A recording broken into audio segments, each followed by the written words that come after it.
আসসালামু আলাইকুম প্রিয় শিক্ষার্থী, আশা করি সকলে ভালো আছো। আবারও সবাইকে অনেক অনেক স্বাগতম জানাচ্ছি আজকে আমাদের অনলাইন ক্লাসে। আজকে আমরা অর্থনীতি তৃতীয় বর্ষের শিক্ষার্থীদের জন্য সামষ্টিক অর্থনীতি অর্থাৎ ম্যাক্রো ইকোনমিক্স এর কয়েকটি বিষয় নিয়ে আলোচনা করব। মূলত আজকে আমরা যে বিষয়টি নিয়ে আলোচনা করতে চাচ্ছি সেটি হচ্ছে ইনফ্লেশনারি গ্যাপ বলতে আমরা আসলে কি বুঝি, কিভাবে এই ইনফ্লেশনারি গ্যাপটা অর্থনীতির মধ্যে তৈরি হচ্ছে এবং এই ইনফ্লেশনারি গ্যাপ থেকে অর্থনীতিকে মুক্ত করার উপায়গুলো কি কি ইত্যাদি ইত্যাদি বিষয় নিয়ে আমরা আলোচনা করব।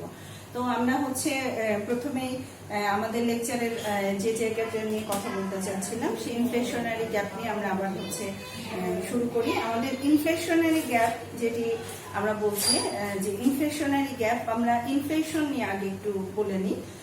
ইনফ্লেশন আমরা সবাই কম বেশি অর্থনীতির মানুষজন জানি। সেটি হচ্ছে আমাদের প্রাইস লেভেল অর্থাৎ দাম স্তর ক্রমাগত বৃদ্ধি পাওয়ার যে প্রবণতা, সেটাকে আমরা মূলত ইনফ্লেশন বলে থাকি।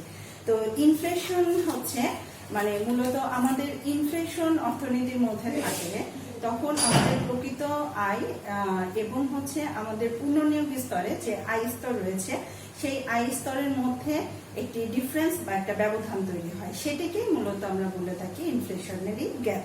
এখন এই ইনফ্লেশনারি গ্যাপের আসলে আমরা যদি আক্ষরিক ডেফিনেশন বা সংজ্ঞার কথা বলি, সেটা আসলে বলতে আমরা কি বুঝি, সেটি হচ্ছে যে আমাদের পুনর্নিয়োগ স্তরে যতটুকু সামগ্রিক চাহিদা থাকার কথা, প্রকৃত চাহিদা যদি তার থেকে বেশি হয়, অর্থাৎ আমাদের হচ্ছে অর্থনীতির জন্য যে পরিমাণ চাহিদা থাকলে আমাদের পুনর্নিয়োগ স্তর বা আমাদের কাম্য স্তর পাওয়া সম্ভব, কিন্তু প্রকৃতপক্ষে দেখা যাচ্ছে যে আমাদের দেশের পরিপ্রেক্ষিতে তার থেকে যদি চাহিদাটা বেশি হয় তখন যে গ্যাপ তৈরি হয় অর্থনীতির মধ্যে, সেটিকে আমরা মূলত ইনফ্লেশনারি গ্যাপ বলে থাকি।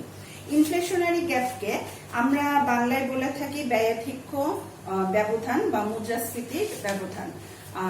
এখন এই ইনফ্লেশনারি গ্যাপটি আমি যে ডেফিনেশনটি বললাম সেটি আরেকবার বলছি যে কোনো দেশের বা কোনো অর্থনীতিতে পুনর্নিয়োগ স্তরে যে পরিমাণ সামগ্রিক চাহিদা থাকার কথা, প্রকৃত সামগ্রিক চাহিদা যদি তার থেকে বেশি হয় তাহলে যে ব্যবধান তৈরি হয় সেটাকে আমরা মূলত বলে থাকি ইনফ্লেশনারি গ্যাপ বা হচ্ছে মুদ্রাস্ফীতির ব্যবধান। তো এই ক্ষেত্রে আমাদের কয়েকটি জিনিস মাথায় রাখতে হবে। সেটি হচ্ছে এক্ষেত্রে আমাদের প্রকৃত আয় স্তরটি পুনর্নিয়োগ আয় স্তরের থেকে বেশি হয়ে থাকে। অর্থাৎ আমরা যদি বাংলাদেশের কথা বলি যে বাংলাদেশের অর্থনীতিতে আমাদের হচ্ছে ইনফ্লেশনের গ্যাপ রয়েছে, তাহলে আমাদের যদি একটা নিউমেরিক্যাল ভ্যালু দিয়ে আমরা ব্যাখ্যা করি, হয়তো আমাদের আয় স্তর দেখা যাচ্ছে ফুল এমপ্লয়মেন্ট লেভেলে হয়তো 200 কোটি টাকা, কিন্তু দেখা যাচ্ছে আমাদের বর্তমানে যেহেতু জনসংখ্যার আধিক্যতা রয়েছে, সেক্ষেত্রে আমাদের হয়তো প্রকৃত আয় যদি 300 কোটি টাকা হয় তাহলে আমাদের হচ্ছে জনগণের সকল ধরনের সমস্যা সমাধান করা সম্ভব। তো এই ক্ষেত্রে আমাদের পুনর্নিয়োগের সাথে প্রকৃত আয়ের যে একটা অসামঞ্জস্যতা বা একটা ডেফিসিট বা একটা গ্যাপ তৈরি হচ্ছে, তাকে আমরা মূলত বলছি ইনফ্লেশনারি গ্যাপ। তো সেখানে আমরা বলছি যে প্রকৃত আয় স্তর ইজ গ্রেটার দেন পুনর্নিয়োগ স্তর, অর্থাৎ প্রকৃত আয় হচ্ছে বেশি হবে পুনর্নিয়োগ স্তরের থেকে। আরেকটি ব্যাপার হচ্ছে যে পরিকল্পিত বিনিয়োগটা আমাদের পরিকল্পিত সঞ্চয়ের থেকে বেশি হয়ে থাকে। আমরা জানি অর্থনীতির ভারসাম্যের ক্ষেত্রে আমাদের একটা কন্ডিশন হচ্ছে যে আমরা যে পরিমাণ সেভিং করি সম পরিমাণে আমরা ইনভেস্টমেন্ট করব, কিন্তু যদি আমাদের হচ্ছে ইনভেস্টমেন্ট লেভেল অর্থাৎ হচ্ছে বিনিয়োগ স্তরটি সঞ্চয় যে পরিমাণ সঞ্চয় আছে তার থেকে যদি বিনিয়োগ স্তরটি যদি বেশি হয়ে যায়, সেক্ষেত্রেও আমার এই ইনফ্লেশনারি গ্যাপটি তৈরি হতে পারে বা সৃষ্টি হতে পারে। আরেকটি ইন্টারেস্টিং ব্যাপার হচ্ছে যে ইনফ্লেশনারি গ্যাপটি আসলে আমরা এখানে কিন্তু সামগ্রিক চাহিদার কথা বলছি। সামগ্রিক চাহিদা এখানে হচ্ছে দেখা যাচ্ছে যে আমাদের একটা ফুল এমপ্লয়মেন্ট লেভেলের থেকে প্রকৃত চাহিদা বা অ্যাকচুয়াল লেভেলটা আসলে বেশি থাকে। তো এই ক্ষেত্রে আমাদের ইনভেস্টমেন্ট বেশি হলেও, আমরা এখানে একটু আগে বললাম ইনভেস্টমেন্ট সঞ্চয়ের থেকে বেশি হবে, মানে ইনভেস্টমেন্ট বেশি হলেও আমাদের কিন্তু উৎপাদন লেভেল বা প্রোডাকশন লেভেলটা বৃদ্ধি করা সম্ভব নয়। এক্ষেত্রে যেটি হবে আমাদের একদিকের সাপ্লাই লেভেলটি আসলে হচ্ছে মূলত বৃদ্ধি পাবে না। আমাদের সেক্ষেত্রে যেটি হবে এগ্রিগেট সাপ্লাই এবং এগ্রিগেট ডিমান্ড, অর্থাৎ আমাদের সামগ্রিক চাহিদা আর সামগ্রিক যোগানের মধ্যে একটা ব্যবধান তৈরি হবে। তো সেই ক্ষেত্রে যেটা হয় যে সামগ্রিক চাহিদার পরিমাণ বেশি থাকবে, তার থেকে সামগ্রিক যোগানের পরিমাণ কমে যাবে। আর যখন সামগ্রিক চাহিদার পরিমাণ বেশি থাকবে তখন প্রাইস লেভেল ক্রমাগত বৃদ্ধি পাবে, এবং এই যে ক্রমাগত প্রাইস লেভেল বৃদ্ধি পাওয়ার যে প্রবণতা, এর জন্যই আমরা এই সিচুয়েশনটাকে বা এই অবস্থাটাকে বলছে হচ্ছে ইনফ্লেশনারি গ্যাপ। তো এই ছিল মোটামুটি আমাদের সংজ্ঞা। আমরা জাস্ট এখন একটা ছবির মাধ্যমে বা আমরা হচ্ছে গ্রাফিক্যাল ইন্টারপ্রিটেশন যেটা বলা হয় বা রেখচিত্রের সাহায্যে আমরা হচ্ছে এই সংজ্ঞাটাকে একটু ব্যাখ্যা করার চেষ্টা করব। তো আমরা হচ্ছে ছবিটা দেখি।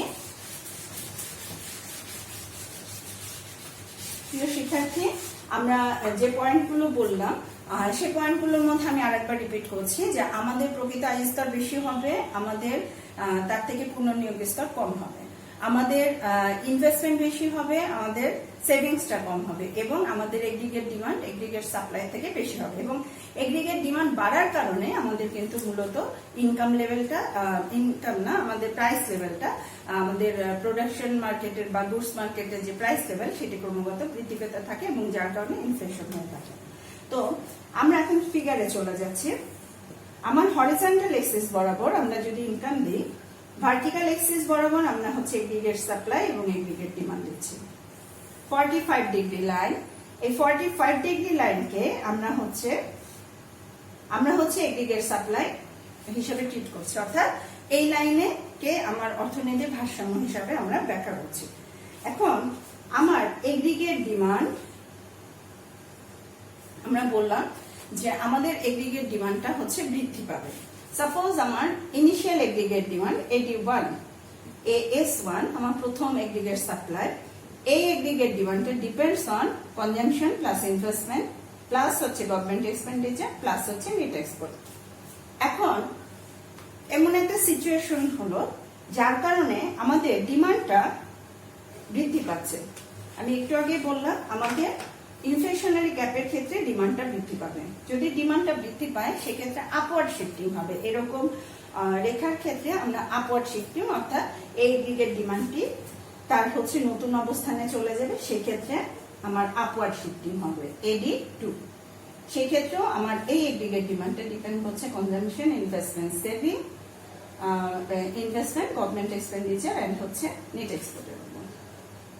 এই ক্ষেত্রে দেখো আমরা হচ্ছে পুরাতন বা হচ্ছে আমাদের ইনিশিয়াল এগ্রিগেট সাপ্লাইয়ের সাথে ইনিশিয়াল এগ্রিগেট ডিমান্ড এবং হচ্ছে নিউ এগ্রিগেট ডিমান্ডের দুইটি হচ্ছে ইকুইলিব্রিয়াম পাচ্ছি। একটি হচ্ছে E1, প্রথমটির নাম দিলাম E1, পরেরটির নাম দিচ্ছি E2।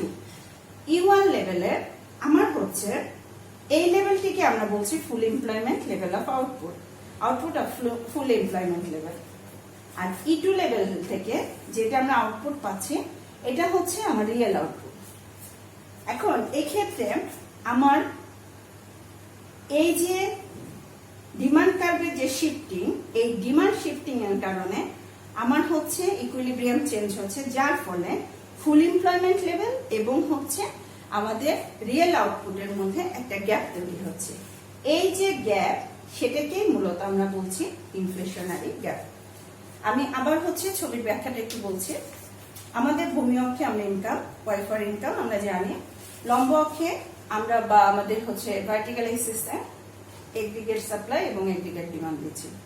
45 ডিগ্রি লাইন বরাবর আমরা এগ্রিগেট সাপ্লাই বা ইনিশিয়াল এগ্রিগেট সাপ্লাই আমরা রিপ্রেজেন্ট করছি, অর্থাৎ এই এগ্রিগেট সাপ্লাই এর উপর প্রত্যেকটা বিন্দুতে আমার ডিমান্ড এবং সাপ্লাই সমান বা ডিমান্ড এবং আউটপুট হচ্ছে পরস্পর সমান। আমাদের এগ্রিগেট ডিমান্ড কার্ভ মূল বিন্দু থেকে একটু উপরে অবস্থান করে, সেটি হচ্ছে আপরাইজিং একটা রেখা পাই। আমাদের প্রথম এগ্রিগেট ডিমান্ড কার্ভ AD1, সেইখানে AD1 ইনিশিয়াল এগ্রিগেট সাপ্লাইয়ের সাথে, অর্থাৎ প্রথম যে এগ্রিগেট সাপ্লাইয়ের সাথে প্রথম ডিমান্ড কার্ভটা E1 বিন্দুতে ইন্টারসেক্ট করে, ছেদ করে। সেই বিন্দু থেকে আমরা যদি আউটপুট পাই এটি হচ্ছে full employment level of output. But আমরা একটু আগে বলেছিলাম যে আমাদের ডিমান্ড হচ্ছে ইনফ্লেশনের গ্যাপের সময় আমাদের ডিমান্ডটা বেশি থাকে। আমাদের যেহেতু ডিমান্ডটা বেশি থাকে, আরেকভাবে যদি আমরা বলি যেহেতু আমাদের ইনভেস্টমেন্টটা বেশি হচ্ছে, ইনভেস্টমেন্টটা বেশি হওয়ার কারণেও দেখা যাচ্ছে যে এরকম সিচুয়েশন থাকলে অর্থনীতির মধ্যে প্রোডাকশন বৃদ্ধি পাওয়া সম্ভব না। সেক্ষেত্রে হয় কি, আমাদের ডিমান্ডটা বেড়ে যায়, সাপ্লাইটা কমে যায়। ডিমান্ডটা যখন বেড়ে যাবে, প্রাইস লেভেল আস্তে আস্তে বাড়তে থাকবে। তো ডিমান্ডটা বেড়ে যাওয়ার কারণে aggregate demand curve upward shifting হয়েছে, AD1 থেকে AD2 তে যাচ্ছে, যার ফলে আমাদের ইকুইলিব্রিয়াম E1 থেকে E2 তে শিফট হচ্ছে।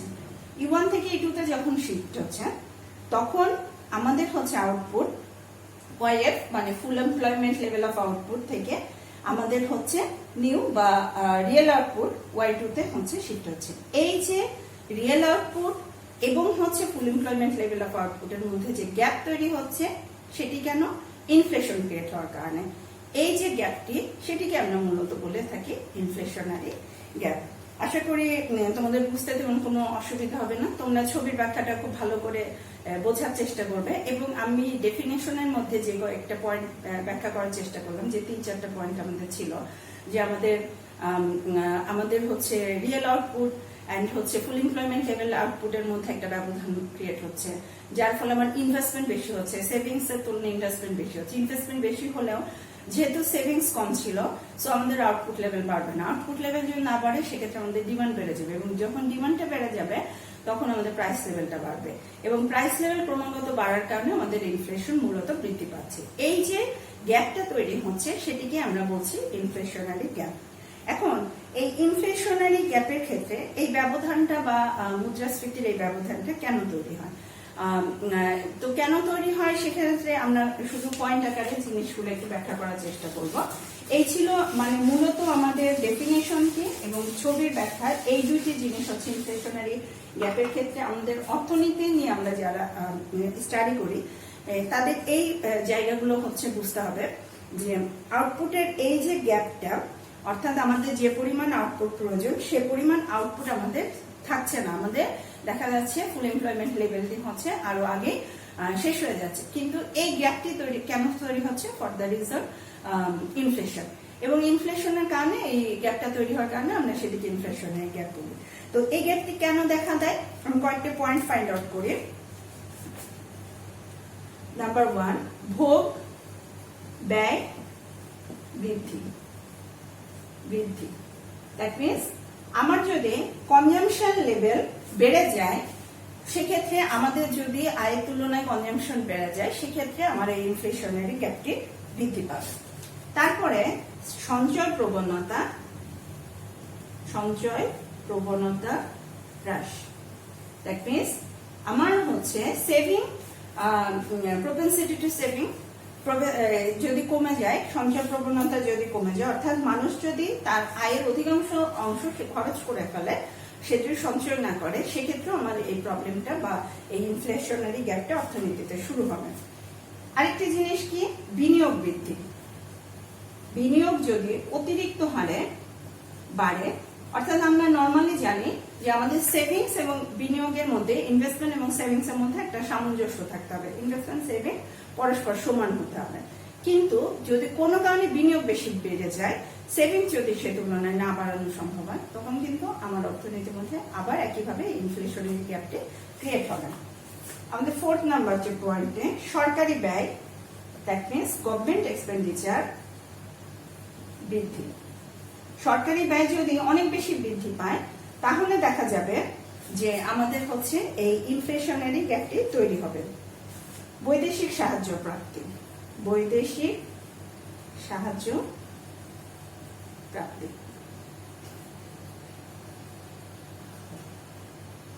6 নাম্বার যেটি বলতে চাচ্ছি, সেটি হচ্ছে নতুন মুদ্রা ছাপানো। অর্থাৎ আমাদের মানি সাপ্লাইয়ের ক্ষেত্রে আমরা আগে পড়েছিলাম বা আমরা জানি যে মানি সাপ্লাইয়েরও কিন্তু একটা রুলস আছে, যে মানি ডিমান্ড মানি সাপ্লাই পরস্পর সমান হতে হবে। অর্থাৎ মানি মার্কেটে যে পরিমাণ ডিমান্ড থাকবে, সেই অনুযায়ী আমার হচ্ছে সাপ্লাই করতে হবে। যদি তার থেকে বেশি হয়ে যায়, সেক্ষেত্রেও কিন্তু একটি প্রবলেম তৈরি হয়। তো সেই জিনিসটাই বলা হচ্ছে নতুন মুদ্রা ছাপিয়ে ফেললাম, সেটা কিন্তু কোনো সলিউশন নয়। সেটা যে মার্কেটে আসবে, তার যে রুলস গুলো মেনটেন করতে হবে। যদি রুলস অনুযায়ী মার্কেটে না আনা যায়, সেক্ষেত্রে আমাদের কিন্তু অর্থনীতির মধ্যে প্রবলেম ক্রিয়েট হবে। তারপর যেটি রয়েছে উদার ঋণ নীতি।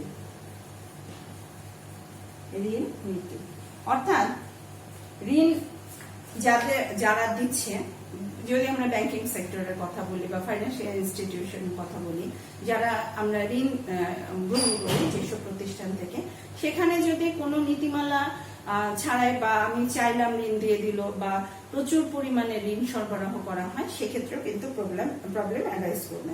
তারপরে রেমিটেন্স প্রবাহ বৃদ্ধি, রেমিটেন্স প্রবাহ বৃদ্ধি, অর্থাৎ যদি অনেক বেশি হচ্ছে রেমিটেন্স আমাদের অর্থনীতির মধ্যে আসে, সেটিও কিন্তু এক ধরনের সমস্যা তৈরি হবে। কারণ নিজস্ব প্রোডাক্ট দিয়ে নিজেরা উৎপাদন করব, সেটির মধ্যে একটা সলিউশন খুঁজে পাওয়া যাবে, কিন্তু আমাদের স্কিল লেবাররা বাহিরে চলে যাচ্ছে, আমাদের দেশের প্রোডাকশন কমে যাচ্ছে, রেমিটেন্স বেশি আসছে, সেটাও কিন্তু অর্থনীতির জন্য এক ধরনের ক্ষতি বয়ে আনতে পারে। কারণ এই ক্ষেত্রে আমরা আসলে আলটিমেটলি কোয়েটা গেনার হচ্ছি না যদি নিজেদের প্রোডাকশন নিজেরা না বৃদ্ধি করতে পারি। তো এই ছিল মূলত আমাদের মুদ্রাস্ফীতির ব্যবধান কেন দেখা দেয়, সেটির হচ্ছে এই পয়েন্টগুলো আমরা মোটামুটি ফাইন্ড আউট করতে পারি। আমি আরেকবার বলছি যে ভোগ ব্যয় বা কনজাম্পশন লেভেল আমাদের যদি বৃদ্ধি পায়, সঞ্চয় প্রবণতা যদি হ্রাস পায়, সেক্ষেত্রে আমাদের মুদ্রাস্ফীতির ব্যবধান বৃদ্ধি পাবে।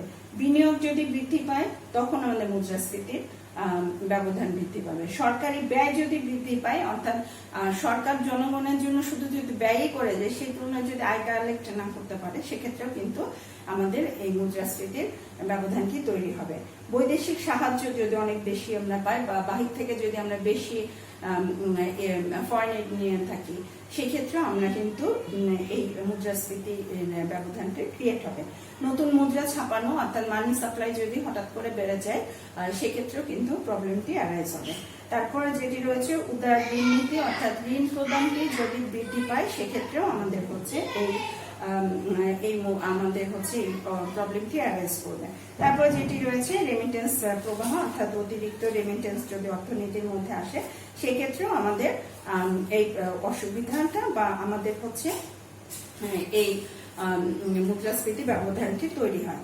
তো আমাদের মুদ্রাস্ফীতি ব্যবধানের এই ছিল আমাদের কেন মুদ্রাস্ফীতির ব্যবধানটি অর্থনীতির মধ্যে প্রভাব বিস্তার করে, সেটির কারণ এবং হচ্ছে তার বিস্তারিত। তারপরে আমরা যে জিনিসটা নিয়ে আলোচনা করতে চাচ্ছি যে মুদ্রাস্ফীতির ব্যবধানের বৈশিষ্ট্য কি। আমরা প্রথমে সংজ্ঞার ক্ষেত্রে এই বৈশিষ্ট্যগুলো নিয়ে আলোচনা করেছিলাম। তারপরে আবার আমি আরেকবার মনে করে দিচ্ছি যে পূর্ণ নিয়োগ স্তরে আমাদের এগ্রিগেট ডিমান্ড যদি এগ্রিগেট সাপ্লাই থেকে বেশি হয়, সেক্ষেত্রে আমাদের হচ্ছে মুদ্রাস্ফীতি ব্যবধান তৈরি হবে। আমি আবার বলছি, পূর্ণ নিয়োগ স্তরে আমাদের এগ্রিগেট ডিমান্ড এগ্রিগেট সাপ্লাই থেকে যদি বেশি হয়, সেক্ষেত্রে আমাদের হচ্ছে মুদ্রাস্ফীতির ব্যবধান তৈরি হবে। তারপরে যেটি রয়েছে যে আমাদের যদি ইনভেস্টমেন্ট লেভেলটি আমাদের সেভিং এর থেকে বেশি হয়, অর্থাৎ আমাদের যে পরিমাণ সেভিং রয়েছে তার থেকে যদি ইনভেস্টমেন্ট আমরা বেশি করি, সেক্ষেত্রেও আমাদের হচ্ছে মুদ্রাস্ফীতি ব্যবধানটি তৈরি হবে। তো এক্ষেত্রে আরেকটি জিনিস বলি যে সাধারণত দেখা যায় যে গভর্নমেন্ট এক্সপেন্ডিচারের কথা আমরা বললাম যে সরকারি ব্যয় যদি বৃদ্ধি করা হয়, মুদ্রাস্ফীতি ব্যবধানের সময় বেসরকারি খাতের আমাদের হচ্ছে অনেক বেশি বিনিয়োগ করা হয় এবং এই বিনিয়োগের ক্ষেত্রে উদ্দেশ্যটাই হচ্ছে অতিরিক্ত মুনাফা আয় করা।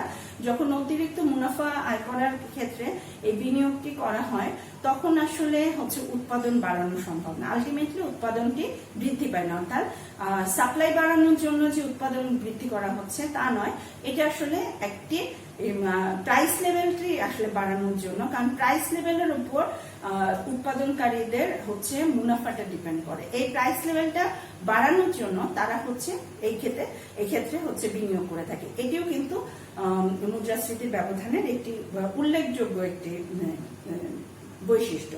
আর এরপরে যেটি বলছিলাম যে আমরা ফিগারও দেখলাম যে আমাদের ডিমান্ড যদি সাপ্লাই থেকে বেড়ে যায়, তখন হচ্ছে আমার প্রাইস লেভেল ক্রমাগত বাড়তে থাকে এবং সেক্ষেত্রে আমার মুদ্রাস্ফীতির ব্যবধান তৈরি হয়। তো এই ছিল আমাদের মুদ্রাস্ফীতির ব্যবধান তৈরির বৈশিষ্ট্য সমূহ। সর্বশেষ আমরা যে বিষয়টি নিয়ে আলোচনা করব সেটি হচ্ছে ইনফ্লেশনারি গ্যাপ বা এই যে মুদ্রাস্ফীতির ব্যবধানের কথা আমরা বলছি, মুদ্রাস্ফীতির ব্যবধানের নিয়ন্ত্রণের উপায়গুলো কি কি। তো আমরা সাধারণত জানি যে আমাদের যে কোনো হচ্ছে ক্রাইসিস বা যে কোনো ধরনের সমস্যা সমাধানের ক্ষেত্রে, অর্থনীতির ক্ষেত্রে আমরা যেটা করে থাকি পলিসি মেক করে থাকি, বিভিন্ন ধরনের আমরা পলিসি তৈরি করে সেগুলো হচ্ছে অ্যাপ্লাই করে থাকি। তো সেই ক্ষেত্রে আমরা রাজস্ব নীতি এবং রাজস্ব নীতি বা ফিসকাল পলিসি কিছু কার্যকারিতা ব্যাখ্যা করব এবং মানিটারি পলিসি বা আর্থিক নীতির কিছু কার্যকারিতা আমরা ব্যাখ্যা করব। প্রথমে যেটি রয়েছে আমাদের এই যে মুদ্রাস্ফীতির ব্যবধান নিয়ন্ত্রণের ক্ষেত্রে আমাদের প্রথমে যেটি রয়েছে, আমাদের প্রথমে আলোচ্য বিষয় যেটি সেটি হচ্ছে রাজস্ব নীতি বা ফিসকাল পলিসি। এই রাজস্ব নীতির ক্ষেত্রে আমরা কি করতে পারি বা সরকার কি কি করতে পারে। রাজস্ব নীতিটা কাকে বলে? রাজস্ব নীতি হচ্ছে যে নীতির মাধ্যমে সরকার আয় ব্যয় এর হিসাব করে থাকে, অর্থাৎ কিভাবে আয় করবে কিভাবে ব্যয় করবে, এই যে হিসাবটা যে নীতিমালার মাধ্যমে পরিচালিত হয় সেটি হচ্ছে রাজস্ব নীতি। তো এই ক্ষেত্রে যেটি করতে পারে সরকারি ব্যয়ের পরিমাণ হ্রাস করা, সরকারি ব্যয়ের পরিমাণ হ্রাস, অর্থাৎ সরকার যদি তার গভর্নমেন্ট এক্সপেন্ডিচার যদি কমিয়ে ফেলে সেক্ষেত্রে আমার হচ্ছে এই মুদ্রাস্ফীতির ব্যবধানটা কমানো সম্ভব। কর হার বৃদ্ধি, অর্থাৎ জনগণের কাছে যদি সরকার করটা বেশি বৃদ্ধি করে দেয় সেক্ষেত্রে দেখা যাচ্ছে যে সরকারের আয়টা অনেক বেড়ে যাবে। আয় বেড়ে গেলে সরকার স্মুথলি আয় ব্যয়ের ব্যালেন্স করতে পারবে। কিন্তু যদি শুধু ব্যয়ই করে যায়, আয়ের ক্ষেত্রে যদি কোনো পলিসি না ঠিক করে সেক্ষেত্রে কিন্তু আবার এই প্রবলেমটা তৈরি হবে। তারপরে যেটি রয়েছে বৈদেশিক সাহায্য ও ঋণ গ্রহণ কমানো। 4 নম্বর যেটি রয়েছে সামাজিক নিরাপত্তা ব্যয় কমানো।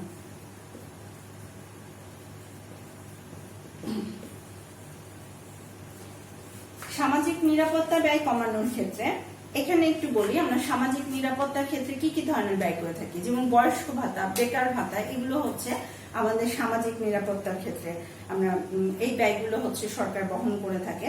তো এই ব্যয়গুলো যদি সরকার কমিয়ে ফেলে সেক্ষেত্রে যেটি হবে দেখা যাচ্ছে জনগণের মধ্যে সঞ্চয় প্রবণতাটা বৃদ্ধি পাবে, এবং যখন সঞ্চয় প্রবণতাটা বৃদ্ধি পাবে এই যে আমাদের যে একটা এক্সেস ইনভেস্টমেন্ট ছিল বা আমাদের যে হচ্ছে বেশি বেশি হচ্ছে বিনিয়োগ করার একটা টেন্ডেন্সি ছিল, অর্থাৎ আমাদের ডিমান্ড বৃদ্ধির যে একটা টেন্ডেন্সি ছিল সেটি হচ্ছে খুব সুন্দরভাবে কন্ট্রোল করা সম্ভব। কারণ আমাদের যদি সঞ্চয় বাড়িয়ে ফেলা যায় তখন দেখা যাচ্ছে জনগণের মধ্যে ডিমান্ডের এগ্রিগেট ডিমান্ড যে বৃদ্ধি পাচ্ছে সেটি হচ্ছে আসলে কমে আসবে। অর্থাৎ সঞ্চয় প্রবণতা যদি বাড়ে সেক্ষেত্রে হচ্ছে আমাদের এগ্রিগেট ডিমান্ড বা সামগ্রিক চাহিদা বৃদ্ধির প্রবণতাটা কমে আসে, এবং যদি সামগ্রিক চাহিদাটা কমে যায় সেক্ষেত্রে প্রাইসটা আস্তে আস্তে কমে যাবে। অর্থাৎ আমাদের মুদ্রাস্ফীতি ইনফ্লেশনারি গ্যাপ বা মুদ্রাস্ফীতি যে ব্যবধান সেটি আস্তে আস্তে নিয়ন্ত্রণ করা সম্ভব হবে।